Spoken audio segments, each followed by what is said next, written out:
CD is available. My CD is available. You can download it on all digital platforms. Not all, but most. My book, it's available. Electronic version on Amazon.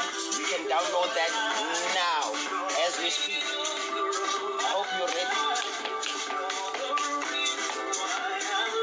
Remove. Boss. Ooh. Mashayales. Woza. Let me add our guest. Singa wasting on his card.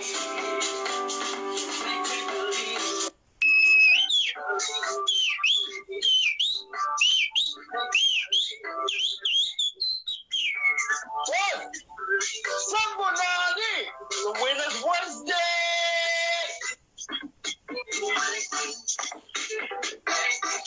Knock. What's happening? It's a party. Party, I love it.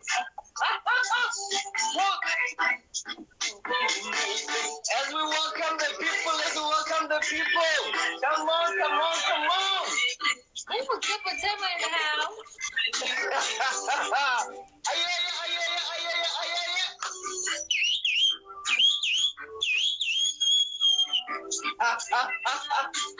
Oh my goodness. I don't know how to dance. Don't worry. I'm also just pretending that I know what I'm doing, but no. How are you doing though? It's cold. Yeah, very.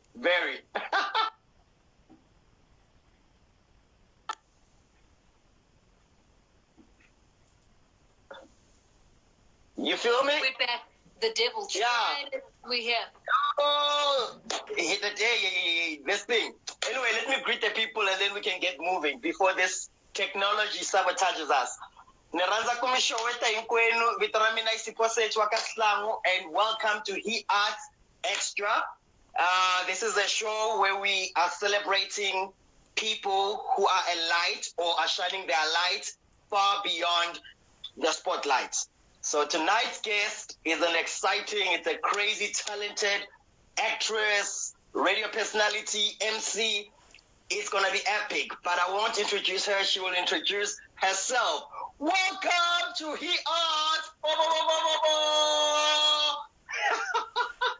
It's a rat-a-ta-ta. It's about that time.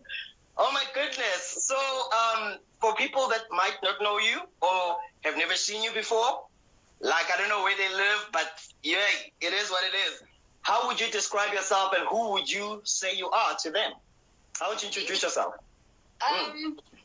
Altovise Lawrence is my name, from the East Rand in Reka Park. I am an artist. I always used to say I'm an actor, but I think I'm more than an actor. Yeah. I'm an artist, and I don't know. I'm a big girl training to be a big girl in a big girl world. I don't know. Yeah, that's me. Slowly becoming. I get it. So if you were a fruit, I always start my shows like this. If you were a fruit, what fruit would you be at this moment that would tell us about your feelings, that would personify you? Which fruit would it be and why? An avocado. And why? I don't know, I think because I...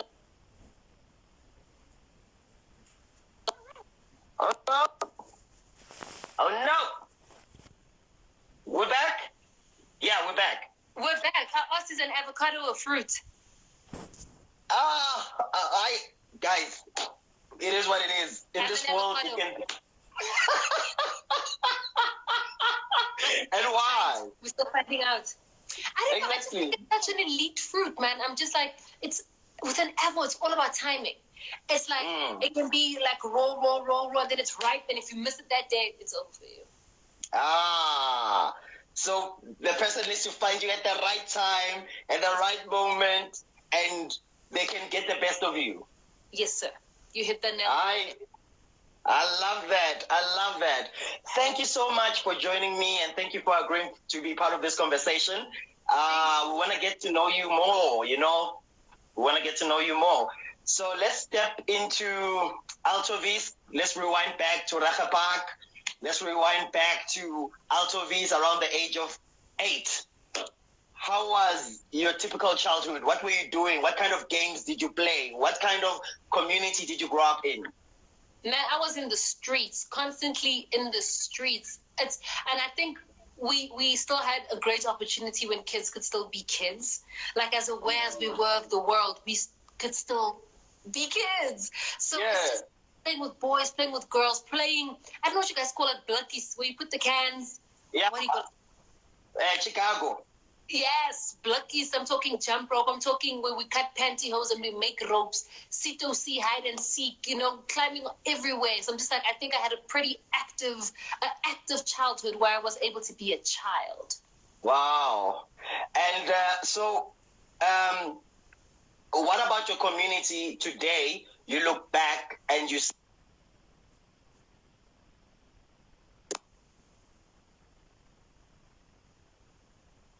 You got that? No, I didn't. Please say that again. All right. What about your community? Would you say today that specific thing made you to be who you are today? That the community had a sense of community. I can go next door and borrow an onion.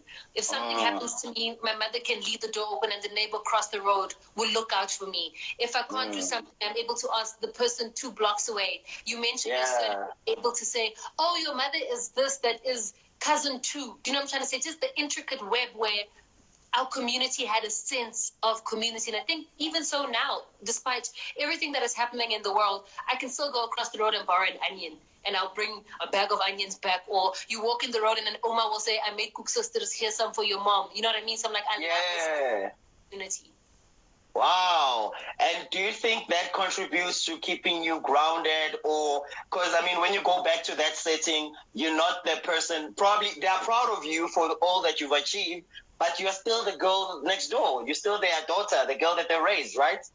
Definitely. I think that's something that my parents have always made me remember. It's that I'm not bigger than the people.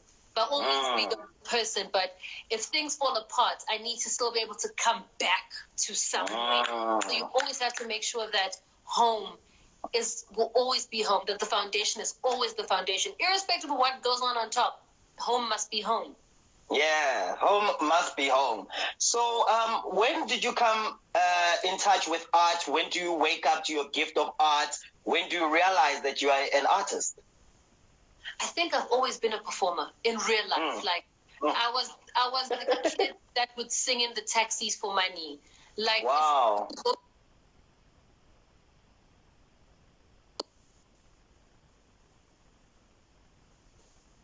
My parents were not putting me out for the Zwala, but I've always been a performer. Like even in primary school plays, like wire, and I loved it. But I never thought, hey, it's something that I could study. And thinking it further, it's seen as a hobby. Like, oh, this girl is talented. Yeah. It just doesn't stop there. So once I understood, I'm like, oh, I actually enjoy this. How can I take it further? How can I grow? How can I expand? And when do you then decide that you're going to study it in varsity? Because a lot of people are like, I'm going to be a doctor, I'm going to be a lawyer. And a lot of people think artists, we took the easy route, but most of us could be any of those things. But we had a call that we then chose to go this direction. So when do you then decide that this is the direction you want to go? I think it's crazy how people don't even know that some people who have a qualification in the arts also apply to be doctors. Exactly. Like they just chose arts, and it's like, we didn't choose art because we failed or because we're so damn smart. We could be doctors, we could be engineers, but it was a calling bigger than us. And I think what's the end of my high school life, I'm just like, what do I want to do?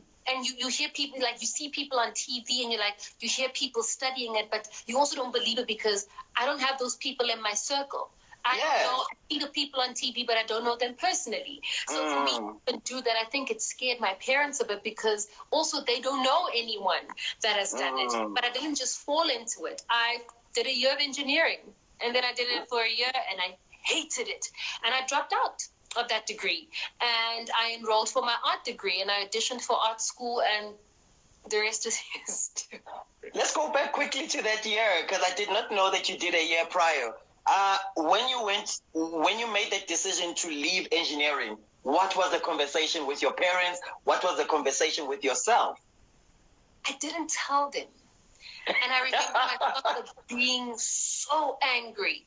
I deregistered from that degree and I registered at WITS.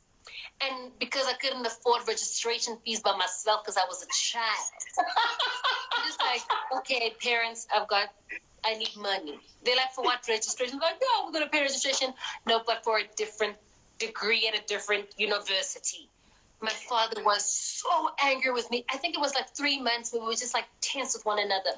He couldn't understand because to finish engineering and make acting your hobby. Yeah. You can always do that as a hobby. I'm just like, no, I don't want to do it as a hobby. I want to fall into it. I want to go into it, like just jump into the deep end. So I think it was tough to adjust because even when you do graduate as an actor, you might see your peers booking all these jobs and your parents are sitting there saying, you've got the degree, where's the job? Yeah. And how we actually get the job. Because where some people have in CVs, like our CV is me auditioning, learning lines, different scripts, different characters. So I think it took a while for my parents to really understand what it is about.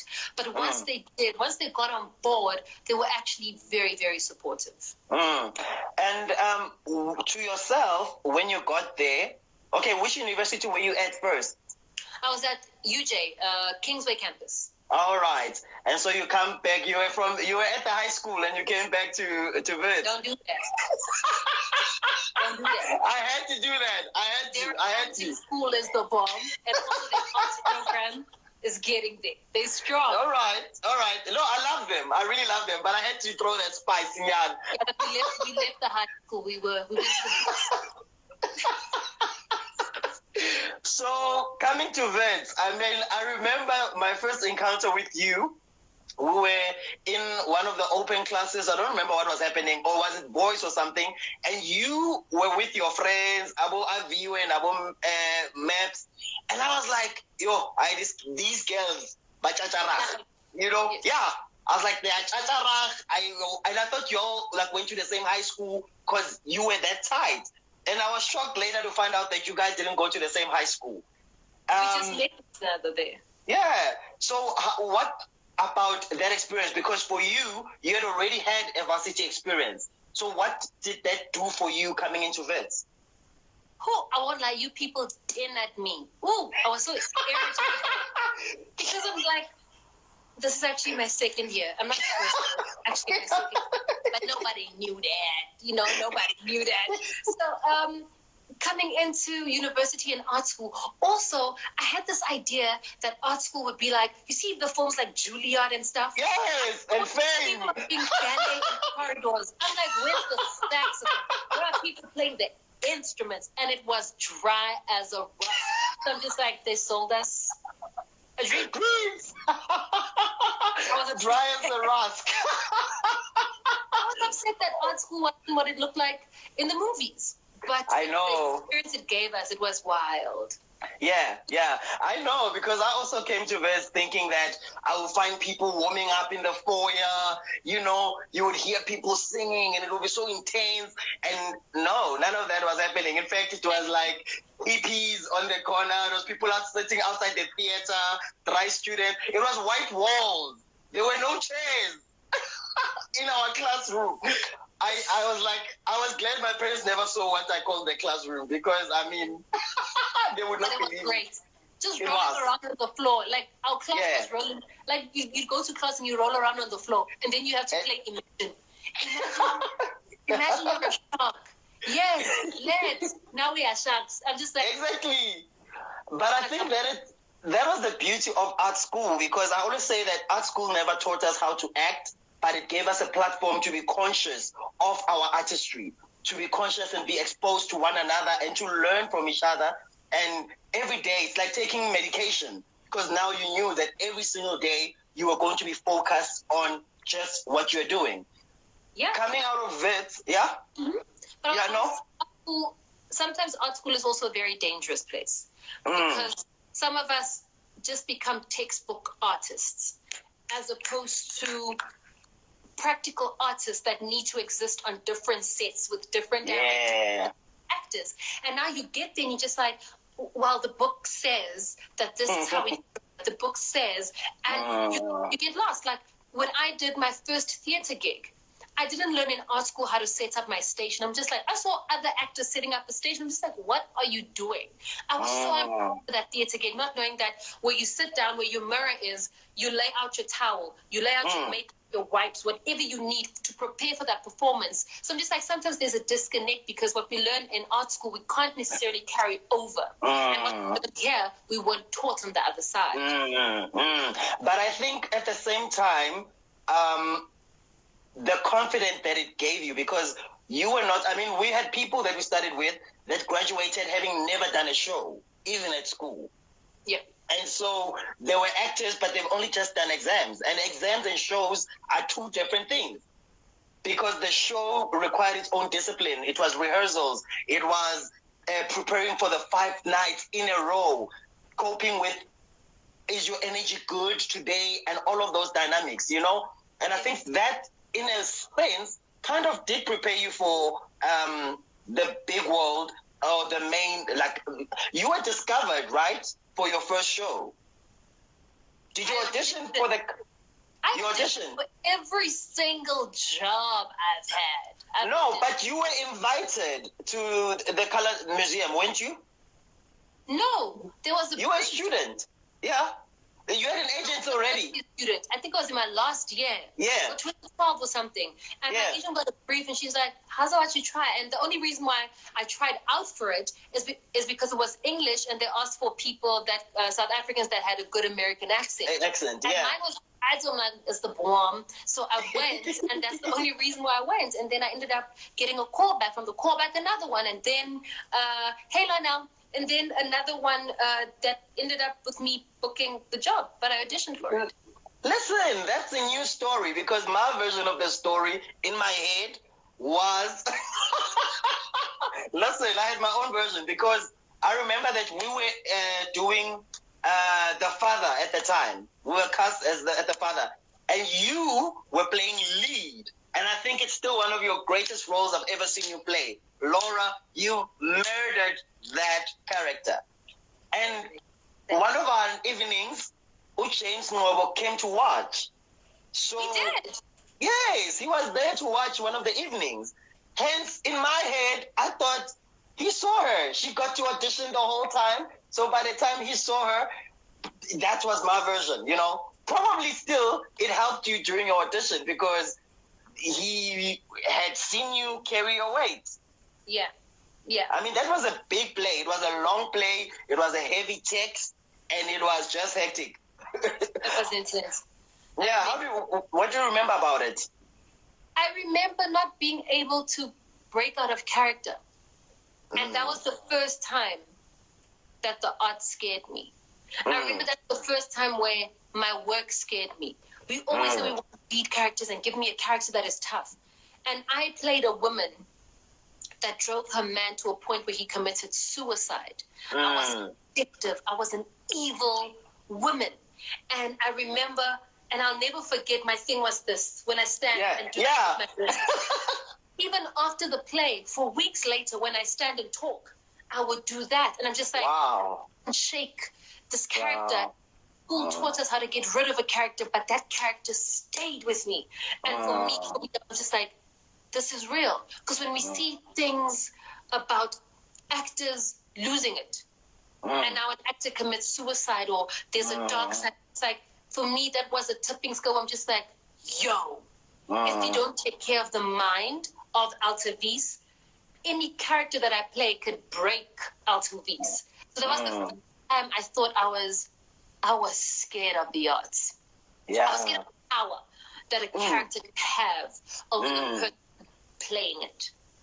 So, I mean, preparing for that role was amazing. Like, literally, that was our second time working together, because our first time was with the Wonders play. We were ambitious during second year, and we put up a play, and it was boss. Like, it was a great cast, and we really did well. But this coming into this production, I felt the stakes were a bit higher because we were working with Machaula. He was a big guy, and the text was crazy. And then your co-actor, who then played the lead, which I don't think we should name his name, didn't make it to this main stage the first time because the guy that then played your lead, the husband, was a new guy. Remember that? It was a substitute. Jerry came into the process very late, just before we were to go on stage. So I like, for me, and then you were playing with Ujiri, and he's got his own. I wanted to ask about how did you adapt to the two actors, because they were both powerful, but they had different spaces, or how they expressed themselves was different. How did you adjust to that? I think one thing that we need to speak about is how sometimes as the junior, we get overwhelmed by the seniors. Yeah. So when Jerry came, I'm just like, I'm a lead in this play. Oh, by the way, the person you're playing opposite is Jerry. I'm just like, oh, my senior. Oh my God. You know? So things like that. And for me, it was, Jerry is an actor's actor. Yeah. And I think we don't have too many of that. There are other actors that drag their CVs on stage. Exactly. That thing of, can we work now? You know? With Jerry didn't bring his CV on stage. If anything, it's like, Altovise, what can I do to help you cope with me so that we can execute this text, this body of work to the best of our ability. And I will forever be thankful for that man. And I feel like he's the type of actor where if you call him now, you're just like, I'm struggling with this. Can you help me with this audition? He won't hesitate to help you. So I think I'm thankful for that. It's an energy, and I think it's necessary that we get devastated early in our careers. Exactly. Because you want to be, I'm a seasoned actor. I've got 97 SEFTAs. And then one actor comes in and you are discombobulated. It was necessary. He devastated me, and I loved it because I'm just like, all right, I get it. No, I think that cast was amazing. I mean, there was you, there was Javon, like everyone was just fire. And I think for me, that was one of my highlights of acting school, because it's almost like we shifted out of class into this space where you got to see your fellow classmates like take the stakes a bit higher. And I felt like, oh my goodness, I'm in over my head here, but I'm going to learn how to swim in this space, you know? And I was just like, let's swim. If you can't swim, you float. Exactly. Devastated us. Remember backstage? What are the words? Oh my God. You missed this.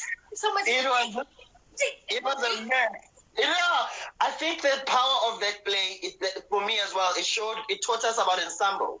We had each other's backs. We carried each other's energy. Even when one didn't do so well in the scene, or the scene just drifted a bit, we were able, the next person, to lift it up and then just soldier on every night. It was an experience. It was really an experience. Theatre will show you an actor. Exactly. You can't pause. We can't rewind. We can't do it again. And then I realized how important it is. I'm just like, everyone knows everyone's lines to a certain extent, because if me and you are having a conversation and you forget your lines, I then have to say your lines so you can catch up with your own lines. And I'm exactly. Right. Exactly. No, it's a teamwork. And I want to ask, I mean, quickly, just stepping forward, and we'll come back. How did you find the transition from the theater space into the television space? How was that experience for you? My first TV job was Isidengo. And I was overwhelmed because I'm like, why are there so many cameras? I just thought you do one camera and we're going to do it 76 times from different angles. And then you get there and it's multicam. And you just do it once or twice and you're out of there. You know? But Isidengo was overwhelming because it was my first official television job. Sorry. Exactly. And then I did it and I'm just like, oh, this is cute. What more can you offer? And then I think the next TV job was Scandal. And that was a bigger and longer role that required more of me. But I realized that my TV jobs I was like unemployed for 4 years, guys, actually. Where I'm auditioning constantly and I just can't book a job. Your friends are booking jobs and you are not booking these damn jobs. And your parents are like, so do you want to go back to that other degree? I'm like, no. Okay. Yeah. Transition, it strengthened me in a way because with theater, hey, Sipo, let's write a play. Let's do this. Yeah. TV, you can't do that because I can write a script, but do you have 3 million rent to put it up? Put this thing on TV, you don't have the dollars. Exactly. You know? So for me, it was that I think I had to learn. It shifts you in a way where even if you're playing a lead, I'm just like you're still small. Now you're moving like from a pond to the sea, and just because you were a big fish in the pond, you're not the same size fish in the sea because there's real life big fish. So I think you need to know the position and also how you want to navigate it. I think when it comes to the art, if you don't know what you're in this for, it will swallow you whole and spit you out. That's why certain people do certain things to get jobs. Certain people won't do those things because you know what you're in this for. If I wanted fame, you can be famous. If you want followers, you can get those followers. But there's certain things that you want, and if you stick to a particular lane, it's so hard to come by. So I think that's what TV taught me. It's what are you in this for? What do this for? So you then entered a reality TV competition where it's top actor, right? BET top actor. So you were surrounded by amazing talent, and it's amazing to see that most of those contestants that were there are actually booking jobs, are like in the industry, are fully fledged, they are becoming household names. How was that experience, and what made you say, I'm going to give this a shot? And then also, at the same time, what did winning the competition do for yourself in terms of your confidence? The story of Top Actor is a movie. Because when I spoke to the producers and the creator of it at the end, I wasn't even supposed to be in that show. I wasn't the original choice. So I came in, there were only supposed to be 10 contestants, and I wasn't the first 10 that was chosen. They said 12 contestants, and I was number 12 that was chosen. Wow. So even that, I entered it because I was so fed up with the industry at such a young age. I'm just like, what am I doing wrong that I'm not able to get a break? And I'm not saying blockbuster break put me on Hollywood Walk of Fame. Why can't I get into the room? I'm not doing the work, but I'm not able to get into the room. So I did the reality TV show, as terrified as I was, to learn. Because I'm just like, I want to be on TV, so I'm not going to get it the way I'm getting how I want it. So how do I rework the plan? I still get on TV. You know what I'm trying to say? And I didn't go in thinking, you're the winner, I'm number one. I'm just like, let them see my face, I just need to do one challenge. And one challenge just needs to be great, and someone will see me. So even when I pray, I don't pray for many eyes. I pray for the right eyes. Yeah. I pray about many Profound. Yeah. So if the right people see me, that's all that is. And then I did it. I won it. And I was unemployed. And my fellow contestants were booking jobs. The north to the south, to the bottom. They were booking.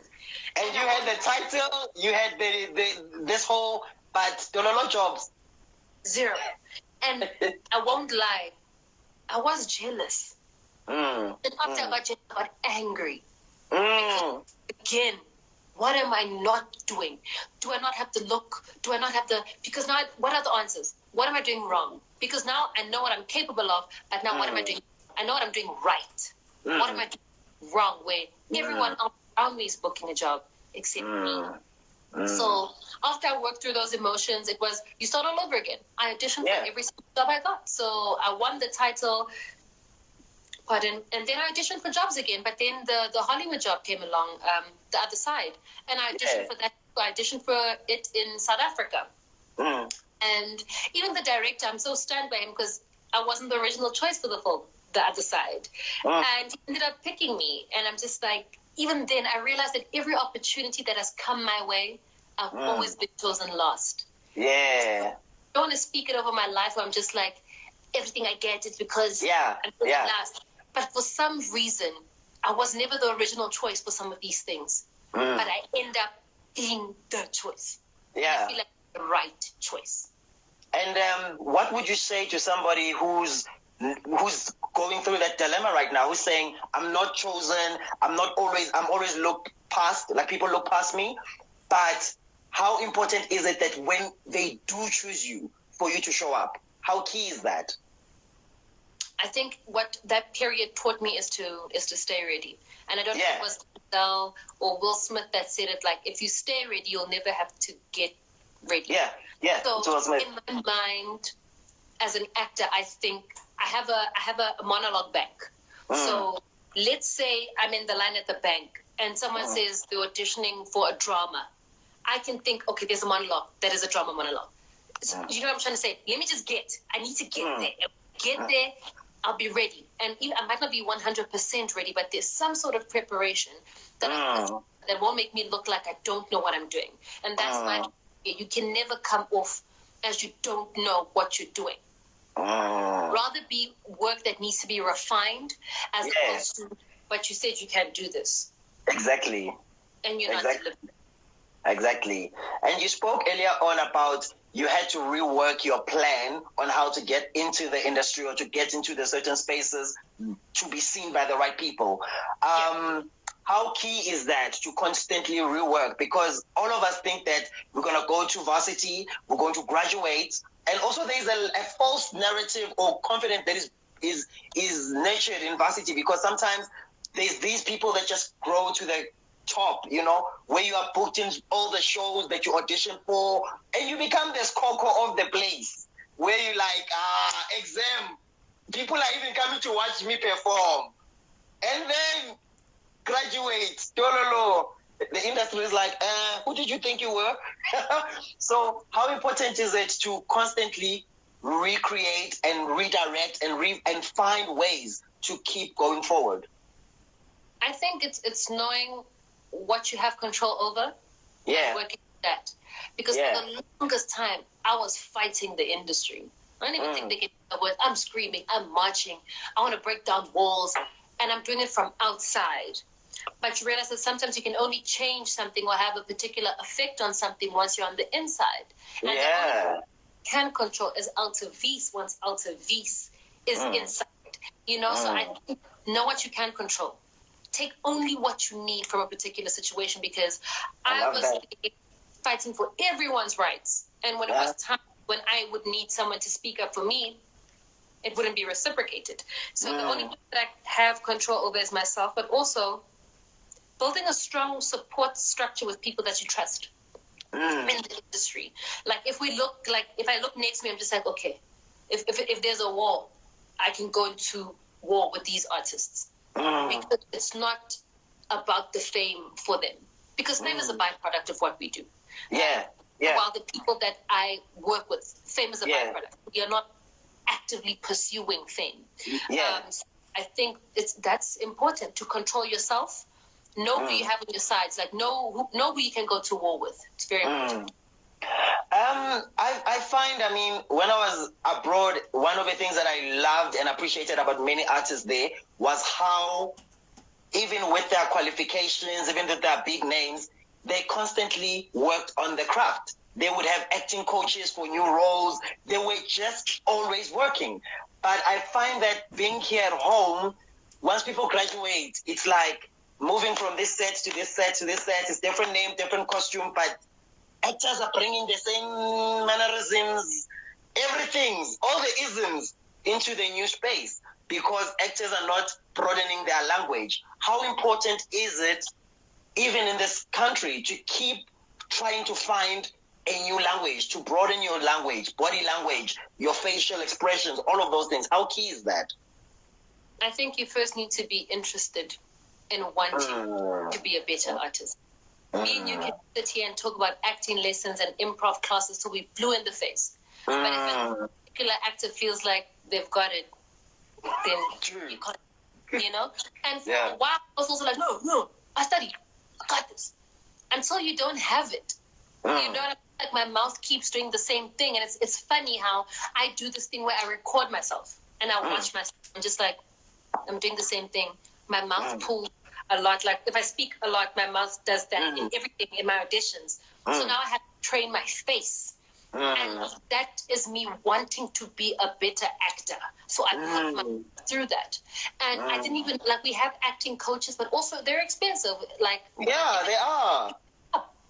You say that because we're not really being paid appropriately in South Africa. True, So you can imagine the acting coaches who are actors themselves are also trying to make a living. So when they charge us a particular rate, and I'm going, I'm only being paid R2, and you want 500 per hour, and that hour is 45 minutes. You know, because you warm up, but I'm just like, it's a necessary evil. So I went through, I'm just like, I'm looking for an acting coach. Who can I resonate with? And I finally found one. And the first time I went to my acting class, I'm just like, what the hell is this? You know, when you go down to the basics again of like, breathing. Like, breathing, you know how to breathe? I was taught, I was sweating just doing a breathing exercise. And I'm just like, I forgot that I need my body to actually work. And it's something that I do. So you sit there before an audition. I'm on the phone with this acting coach saying, this is how I see this character. Read the script with me. I'm thinking about a certain beat. This woman gives me another beat. So I'm just like, I care so much about what I do that I'm willing to do certain things to be better. Denzel Washington still has an acting coach, guys. Exactly. Even Beyonce has a vocal coach still today. So who are we? Looking at your current role, what has this role that you are playing on the top or right now, right? What is that role? What is it teaching you? And where is it taking you that you think you had not yet tapped into? Yo, what a question. I'll first say, where's it taking me to? I think it's all about representation for me with this particular role. Because I've been to auditions where they look for a colored girl and they're like, hey, are you sure you're colored? Yeah. Hey, where's your accent? I've got it in my purse. I can take it out if you'd like. You know, so it's also, I think what I'm enjoying about this role is that I look how I look and I sound how I sound. You know, that I don't have to jump through the other hoops. And I don't look a particular way. Because if they wanted someone that looked like me, they would have chosen the person that doesn't look like me. So I think it's a great space where we show the different faces because people have an idea what a Zulu woman should look like, a Zulu man should look like, a Xhosa man, a Xhosa woman, until you put someone that is not the stereotype. Yeah. People are seeing on TV like, oh my goodness. So there are people like this. Exactly. How important is representation for you? Hella important. Because I look at TV and all the colored people are from Cape Town. And all of us live in the flats. And all of us and we don't have teeth. And we swear one another's mothers. It's so tiring. I'm so bored by it. I'm just like, it's the same as watching stories that are constantly about taxi drivers and taxi violence. Exactly. Surely black people have a different story. Black people have a different story. Why am I telling those stories? So representation is very, very important because there are other jobs. There was a big channel that I really, and I still want to be on that show where they just refuse to see me when it comes time to establish a colored family. And then you see who they cast, and I'm just like, there's others. I promise you, they don't just look like that. They don't sound like that. So I think for me, I'm so aware now. So when they call me for certain jobs, this comment is so wild. I don't even want to read it. Sorry. So when they call you, it's rude, nah? Yeah. So when they call you for certain jobs, I'm just like, I'm also scared now, I won't lie. When I audition, there's a sense of fear, but not fear. It's caused me to doubt myself with the stereotyping thing because there'll be a brief and I'm just like, please send them my photo so that when I go there, they don't ask me about what I look like and the texture of my hair and my accent. And I hate that. I hate that about it now. So that's what's happening right now. So if anything, I just want us to reimagine Black stories, reimagine Black people. I just want to see happy Black families. I don't like, there are families where there are no abusive parents, where there are loving partners and children that flourish, and like the beautiful side of being Black. And I just see that. I want to see the Black that pops, not what we're doing right now.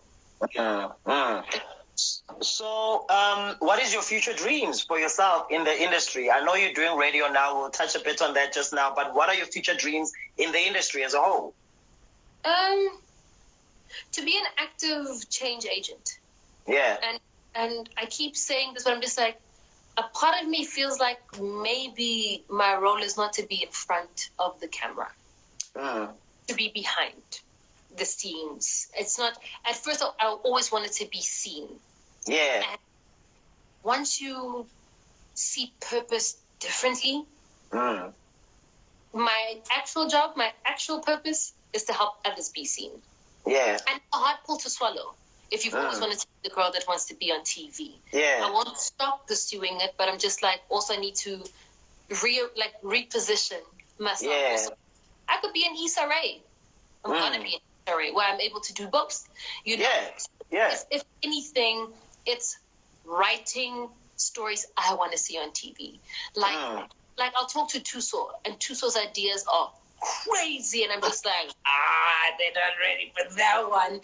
But and it's a matter of, if no one else is going to do it, we have to do it. And if we fail, and then what? But no one else tried. No one else dared to try the way we are trying. I think that's the future plan, to create the production company, to have these graduates and have them plug into a system where you come, you handle the camera, you're a new writer, let's work with you. To have essentially what Tyler Perry has now in America, where you own so much land and you've got studio space for people to create, like, from an honest place, from an artistic place. You know what I'm trying to say? So that's I think that's my dream for art in South Africa. And it's spilling over and us collaborating across Africa. And once we're able to have control over our own African stories, broaden it, cross over to the Americas, to Asia, to Europe, and tell stories with other people that are passionate about telling stories.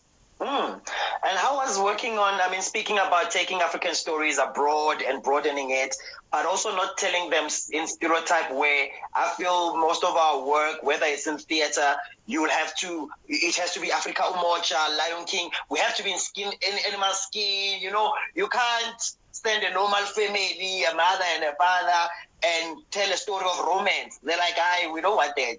If you're going to be that, then just wear a daishiki and wear like something else, and then have this love story. So as you're speaking about telling stories to the world, how was the experience of being in Queen Sono? Because that whole story celebrates a lot. It's in Africa. It celebrates the whole of Africa. There are different languages, but also the characters were not in daishikis. We saw certain parts of Africa where people were Abu Mama selling whatever, in the street. But we also saw the people partying at a club, and that's all of us. That's all of our expressions. So how was that experience? And season 2, are you there? Am I? You know something I don't know? I don't know. I wasn't killed. Just be happy I wasn't killed. You didn't die. But Queen Sono was wild, yo. Oh. I walked to them like, they got money. Oh, they got money. And not even, in my mind, I'm just like, they spent money to make it look like what we saw on TV. Yeah. It's because the helicopters were real. It wasn't green screen helicopters. You saw tanks because the tanks were really there. The guns were there. Everything that we saw was there. And I think I love the fact that Kagiso Letiga was so committed to this dream and so committed to telling this particular story that it's just like, we can't cut corners here. You know what I'm trying to say?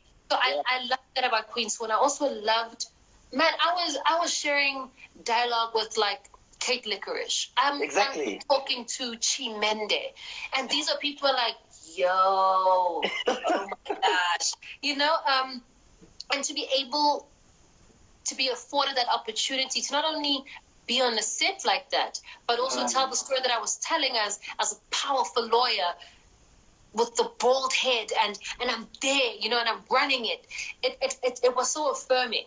It was so affirming when you play a role that I always like, oh, I'm meek, I'm that, but I saw a woman in position of power. Like I saw the men, but the women on Queen Swan, I'm just like, power. You are running this. You're the president. You're the CEO, and it was beautiful. Very beautiful, very beautiful. So who are the 2 actors in South Africa or anywhere in the world that you would like to see yourself in the near future playing across? Just 2.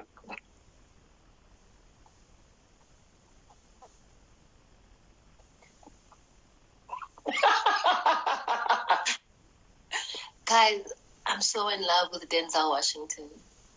It's disgusting. When I say in love, he overwhelms me with his art. Yeah.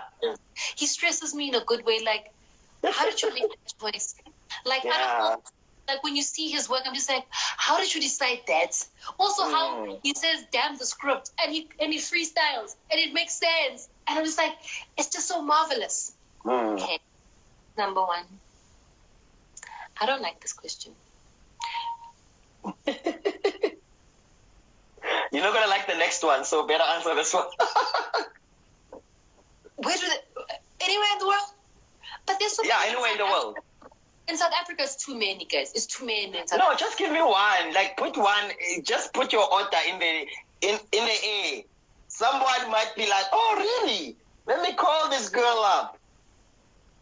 The casting director must call me. I can't say casting director. I can't say production. No, man. Tell me the actor. Give me a name. I've already done Tuso. And that work will see the lights of day. Jesus. Can't wait to see that. Guys. Dog.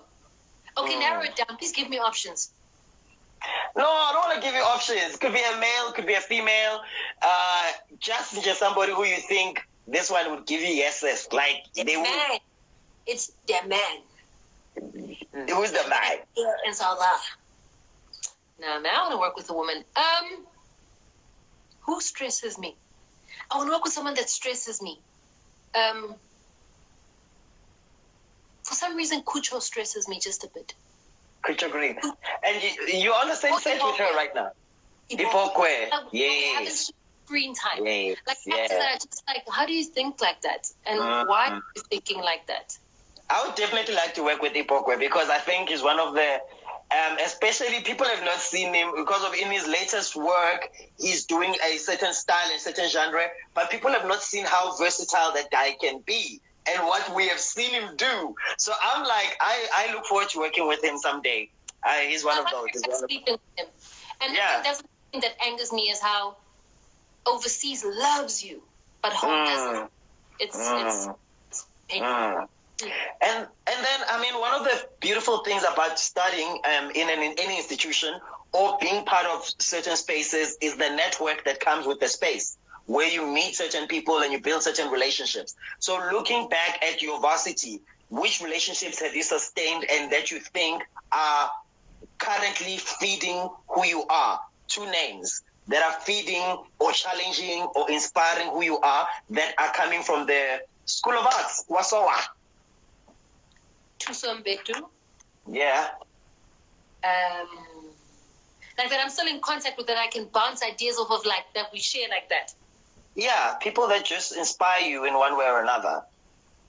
Tuso, because we also have a working relationship. So I'll say Tuso is an actual working relationship. And Ibokwe. For the boundaries that he's breaking, it's... Yeah. Yeah, that's beautiful. And to a parent or a person or young person, if I want to be in the arts because everybody wants to be an artist. But I don't know what route to follow, how to get into the space, how to get into the room. What do I need to bring in the room? How would you advise that person? If you care about something, you'll make sure you are knowledgeable of it. Not many people can afford tertiary fees. Yeah. Not everyone can afford to go to university. But there are open classes when we get to the lab, for example, the market theatre lab. Actors that care about acting and that don't go to classes don't really care about acting. And that's my limit. If you're not going to try and get schooled on what you love, you don't really care about it. It's take. And I think I get sometimes frustrated when people are just like, oh, I couldn't do 1, 2, 3, but there's online classes where you can read up on different acting techniques because if you really loved it, you're intrigued by it. Surely you've watched enough movies to know that it's not just, did I just spit? No, sorry. We didn't see it. We missed it. Like, if you...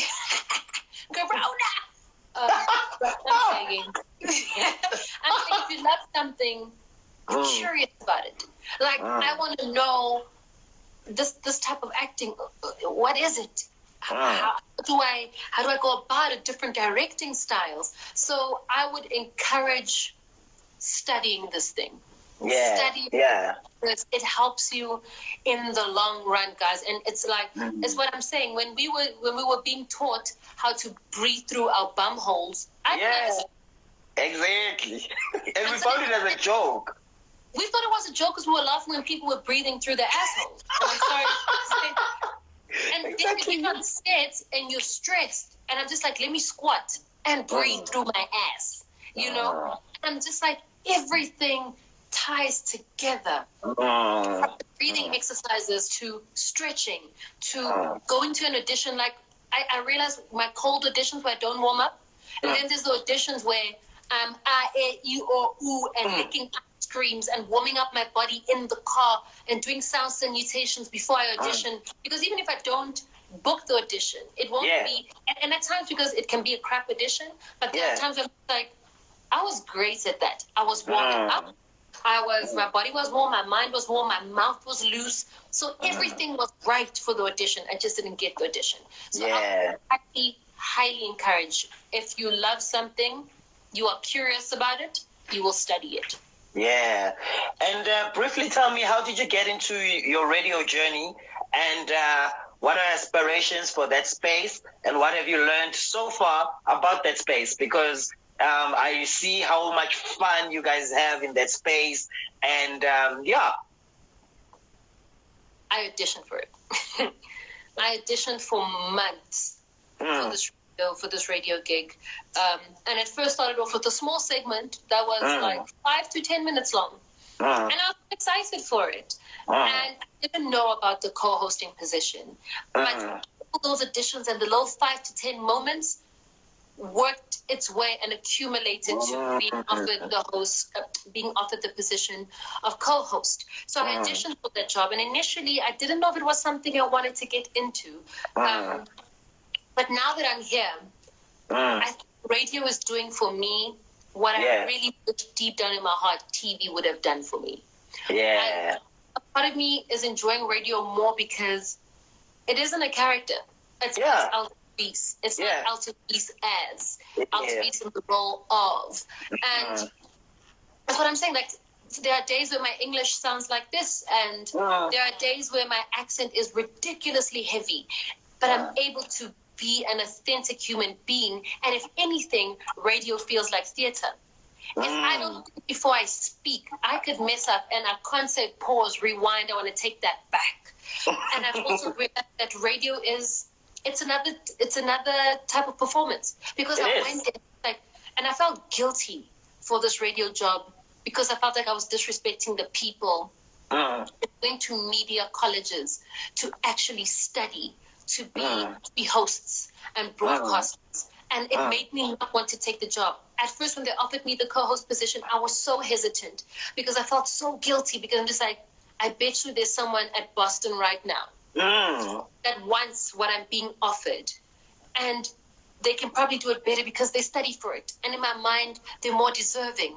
And I'm sitting here, I'm just like, okay, but I also auditioned for this. And I think I'm pretty good at it.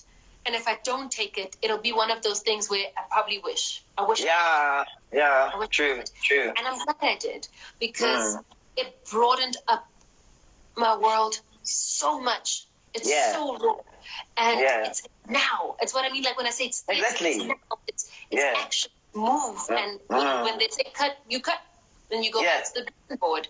So I'm very, very thankful of it because of its pace, but also my approach to it. Once I changed my approach, where not acting or performing, but seeing it as another form of performance, it's an extension of my acting. I'm so much confident because when I listened to myself when I started the job, compared to now, I'm just like, okay, I like it now. I like that. And what is your dream for that space at this moment? Because you're allowed, I think one of the things that you learn, especially as a creative, is that you're allowed to dream new dreams. You're allowed to just dream new dreams. So currently, what is your, just briefly, your dream for that space? Your goal, maybe where you see yourself in that space of radio. I want to shake that world. Shake it up, go. Shake the world because I want to have the tough conversations. And I think work right now at YFM, people look at it as the kiddie station. The training for the bigger radio station. But when you look at our numbers, for such a small kiddie station, our numbers are better than these other big stations for the slot that we have. But also, I love the type of conversations that we're having right now and the conversations that I have the freedom to have. So we're talking about the heavy things. We're talking about the difficult things. And I'm loving that right now. Because there are times when I go through radio and I'm just like, the world is burning and no one is talking about it. So let's talk about it. Let's tell the youth that the world is burning. They're not oblivious to the problem. Exactly. But I love that that's happening right now. And also, I don't know how to describe it. I don't want to get comfortable there. I don't want to, and if I'm going to be there for 20 years, I must own a station. I must have some shares in that station, you know? Exactly. So I think I'm right now very radio. And I also that. But eventually I want to get to a stage where there's some sort of equilibrium, where the give and take is equal. But right now it's just to shake the table. And I don't conversations that people are not having that I would like to have. I like that. Well, time is going to cut us. I think we have about 2 minutes. We're going to try to play this quick game so that we end on a light note. It's simple. Fill in the blank. So you just fill in the blank. Never have I blank. Died. If I woke up and blank was not around, my life would have no meaning. Jesus. My favorite place in the world to blank is blank. My favorite place to sleep is in my mother's house. Before I take my last breath, I have to blank. Oh my goodness, fight a pigeon. Okay. Love to me is blank. Vulnerability. Vulnerability. So what is your dream for young artists in South Africa as we come to a conclusion and we're about to close? I think we've got about 60 seconds left. What is your dream for South Africa, for youth, for young people in the arts? Actually, we have 20 seconds left. Don't compete with America. Feed home first. Establish a base here first. Study the damn thing because it matters in the end. Network across and not up. Don't compromise yourself for something that you think will pay off. Learn your lines, yo. Good hygiene. Alto, I love you, and